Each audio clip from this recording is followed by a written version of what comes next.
Assalamualaikum warahmatullahi wabarakatuh. Selamat siang semuanya. Hari ini kita masuk pertemuan kedua, yaitu tentang ISPT PP pasal 21 masa Januari sampai dengan November untuk pegawai tetap dan pegawai tidak tetap. Kenapa di sini dibagi masa Januari sampai dengan November? Cuma sampai November aja. Karena masa Desember itu perhitungannya berbeda. Kalau masa Januari sampai dengan November itu cara perhitungannya sama. Kalau masa Desember nanti perhitungannya itu dikali 12 atau langsung disetahunkan. Sedangkan untuk perhitungan pegawai tetap dan pegawai tidak tetap itu juga berbeda. Makanya dipisah. Nah, di sini ada bagian 1 karena nanti di pertemuan kedua itu ada bagian keduanya. Selanjutnya, sebelum kita masuk ke perhitungannya, kita pelajari dulu tentang teori-teori dasar PP pasal 21. Yang pertama di sini ada definisi tentang pajak penghasilan pasal 21. PP atau kita singkat PP pasal 21 ya. PP pasal 21 merupakan pajak atas penghasilan berupa gaji, upah, honorarium, tunjangan, pembayaran lain yang diterima atau dioleh wajib pajak orang pribadi dalam negeri sehubungan dengan pekerjaan, jabatan, jasa, dan kegiatan lainnya. Jadi kalau kita melakukan suatu kegiatan, baik itu pekerjaan atau karena kita punya keahlian, kita ngasih jasa, atau kita punya jabatan, direktur, atau kita melakukan kegiatan usaha seperti seminar dan sebagainya, dan kita mendapatkan upah, mendapatkan gaji, mendapatkan honorarium, maka itu bisa dikenakan PPh pasal 21 atau dikenakan pajak penghasilan. Selanjutnya, yang kedua, kita membahas tentang penghasilan tidak kena pajak atau kita sebutnya PTKP. PTKP adalah besarnya penghasilan yang menjadi batasan tidak kena pajak bagi wajib pajak orang pribadi. Jadi pemerintah itu sudah menghitung berapa jumlah kebutuhan pokok wajib pajak orang pribadi. Contohnya kalau kita orang pribadi sendiri tidak menikah, bujang, jomblo, pokoknya kita hidup sendiri. Nah, berapa sih kebutuhan pokok kita? Nah, itu tuh dihitung sama pemerintah. Nah, untuk penghasilan yang di bawah PTKP itu tidak dikenain pajak karena kan masih di bawah kebutuhan pokok mandiri. Kalau di atas baru dia dikenai PP pasal 21. Di sini contohnya adalah ini ada beberapa kali perubahan untuk jumlah PTKP. Jadi biasanya PTKP itu berubah berdasarkan perkembangan kebutuhan dan peningkatan upah minimum. Jadi UMP dan UMR juga mempengaruhi. Di sini yang pertama itu tahun 2013. Tahun 2013 jika kalian wajib pajak orang pribadi, nggak nikah, nggak punya istri, nggak punya anak, nggak punya tanggungan, maka penghasilan tidak kena pajaknya itu 24.300.000. Jadi kalian dianggap sebulan itu kebutuhan pokoknya 2.025.000 kalau 24.300.000 dibagi 12. Nah, kalau kalian menikah kalau kalian penghasilannya 2.025.000 per bulan maka nggak kena pajak, tapi kalau di atas dari 2.025.000 baru kena pajak. Selanjutnya kalau kalian menikah maka jumlah penghasilan tidak kena pajaknya tambah lagi 2.025.000 per tahun. Kalian punya istri yang bekerja dan penghasilannya digabung ditambah lagi 24.300.000. Kalian punya anak atau tanggungan, bisa orang tua, bisa saudara, bisa kakak, bisa nenek, itu juga tambah lagi PTKP-nya 2.225.000. Tahun 2015 berubah lagi, untuk WP pribadi itu 36 juta, untuk status menikah 3 juta, terus tambah istri yang bekerja dan penghasilannya digabung 36 juta. Terus kalau kalian punya tanggungan tambah lagi 3 juta. Nah, yang terakhir yang berlaku sampai dengan saat ini adalah mulainya itu 2016. Jadi kalau penghasilan kalian setahunnya 54 juta atau 4.500.000 per bulan, maka tidak kena. Tapi kalau di atas dari 4.500.000 baru kena PP pasal 21. Nah, ini tanggungan untuk status kalau menikah tambah 4.500.000, tanggungan istri yang bekerja tambah 54 juta, tanggungan tambah 4.500.000 dan seterusnya. Jadi yang berlaku saat ini yang ini. Jadi kalau ngerjain tugas itu dilihat tahun pajaknya. Kalau tahun 2013 berarti pakai yang ini. Tahun 2016 berarti pakai yang ini.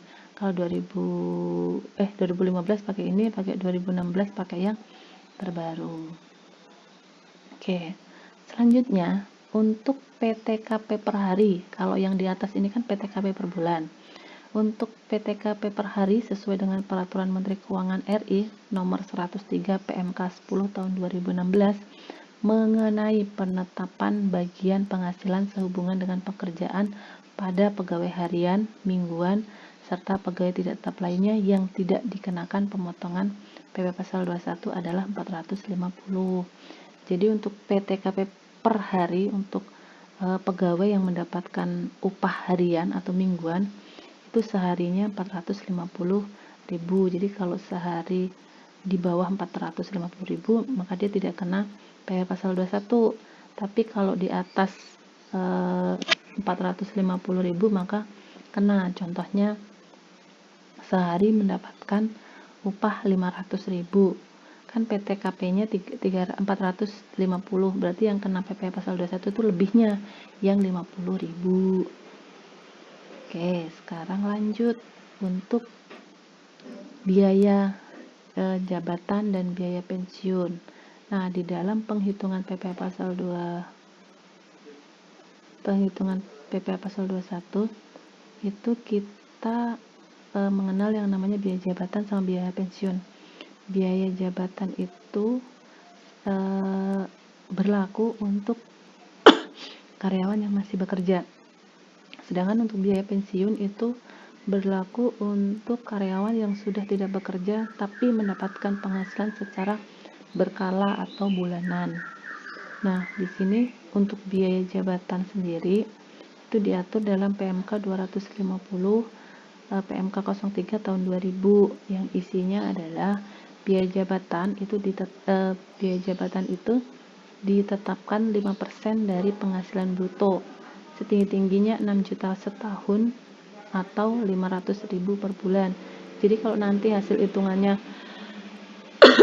di atas 600.000 atau kalau per bulan itu di atas 500.000 maka yang diakui itu cuman yang 6 juta atau yang 500.000 karena batas maksimalnya segitu. Selanjutnya untuk biaya pensiun ini dikenakan biaya pensiun ini diatur dalam Peraturan Menteri Keuangan yang sama yang isinya adalah biaya pensiun itu didapat atau sebesar 5% dari penghasilan bruto setinggi-tingginya 2.400.000 atau 200.000 per bulan.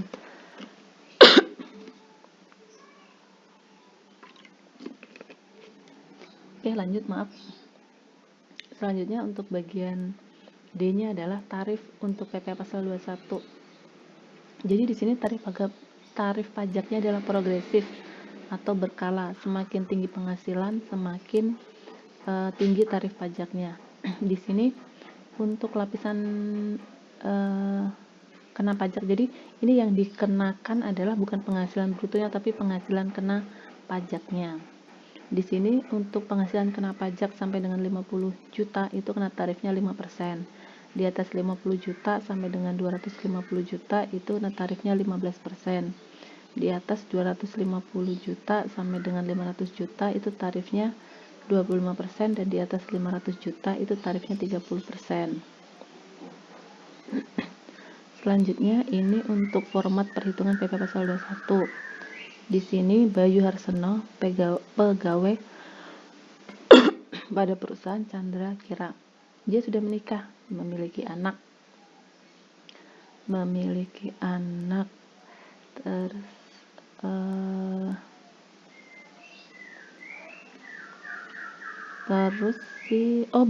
anak, sorry. Ibu ulangin ya. PT Bayu Harsono adalah pegawai pada perusahaan PT Chandra. Sudah menikah tapi belum memiliki anak. Terus memperoleh gaji sebulannya 6 juta Terus PT Chandra Kirana mengikuti program Jansostek, yaitu premi jaminan kerja dan jaminan kematian yang dibayar oleh perusahaan, masing-masing 0,5% untuk kecelakaan kerja, 0,3% untuk premi jaminan kematian. Ini 0,3% sama 0,5% dari gaji pokok. Selanjutnya, Chandra Kira menanggung iuran jaminan hari tua sebesar 3,7% untuk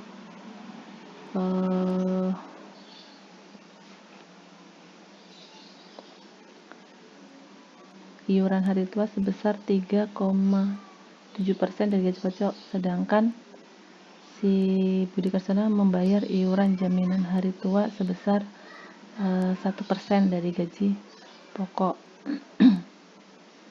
Di samping itu, PT Kirana mengikuti program pensiun untuk pegawainya, dan Chandra Kirana membayar iuran pensiun untuk Budi ke dana pensiun yang pendiriannya telah disahkan oleh Menteri Keuangan sebesar 100.000, terus membayar iuran pensiunnya 50.000. Selanjutnya itu PP pasal 21. Jadi biasanya kalau di Jansostek itu ada pembayaran yang sebagian dibayar oleh perusahaan, sebagian dibayar oleh si pegawai. Nah, untuk pengurang di sini adalah yang diakui untuk yang pegawai. Oke, untuk perhitungannya itu gaji tadi kan 6 juta. Terus premi asuransi kecelakaan kerja itu kan 0,5% dari 6 juta 30.000. Premi jaminan kematian itu tadi 0,5% dari gaji pokok atau dari 6 juta 18.000. Jadi jumlah penghasilan brutonya adalah 6.048.000. Selanjutnya kita menghitung pengurangnya. Pengurangnya tadi itu ada biaya jabatan. Biaya jabatan kan 5% dari penghasilan bruto. Berarti 302 400. Tadi kan batas maksimalnya 600.000, karena masih di bawah 600 berarti boleh diakui semua nih 302. Selanjutnya, iuran pensiun di sini itu iuran pensiun yang dibayarkan oleh si pekerja atau pegawai, yaitu yang berapa nih? 1% dari ini kebalik ya? Oh ya, kebalik. 1% dari ini harusnya yang 60.000 itu yang pensiun, 50.000 itu yang tunjangan. Bener ya? Oh iya, bener. Pensiun itu yang 50.000, tunjangan hari tua itu 1% dari 6 juta. Ya betul. Oke, jadi total pengurangnya 412. Oke, selanjutnya kita menghitung jumlah penghasilan neto sebulan. Tadi kan penghasilan brutonya 6 juta sekian dikurangi pengurangnya tadi 412. Jadi dapatlah penghasilan neto sebulannya itu 5.638.500. Selanjutnya untuk penghasilan neto setahun itu tinggal dikali 12, jadi didapatlah 67.627.200. Oke, selanjutnya kita akan memasukkan PTKP-nya. Tadi kan PTKP-nya untuk wajib pajak sendiri kan 54 juta. Terus tambahan status kawin 4.500.000, berarti PTKP-nya atau penghasilan yang tidak dikenai pajaknya 58.500.000. Berarti penghasilan tidak kena pajaknya itu didapat dari penghasilan neto setahun dikurangi PTKP tadi. Didapatlah 9.127.200. Selanjutnya kita akan menghitung PPh pasal 21 terutang setahun.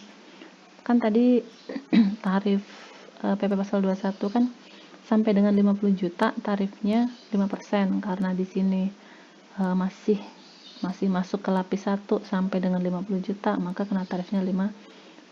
Didapatlah penghasilan neto PP pasal 21 terutang untuk setahun 456.000. Terus dihitung PP pasal 21 per bulannya, 456.350 dibagi 12 bulan, didapatlah 38.030 rupiah. Sekian untuk pembahasan ini. Kalau ada yang tanya boleh di grup. Terima kasih. Assalamualaikum warahmatullahi wabarakatuh.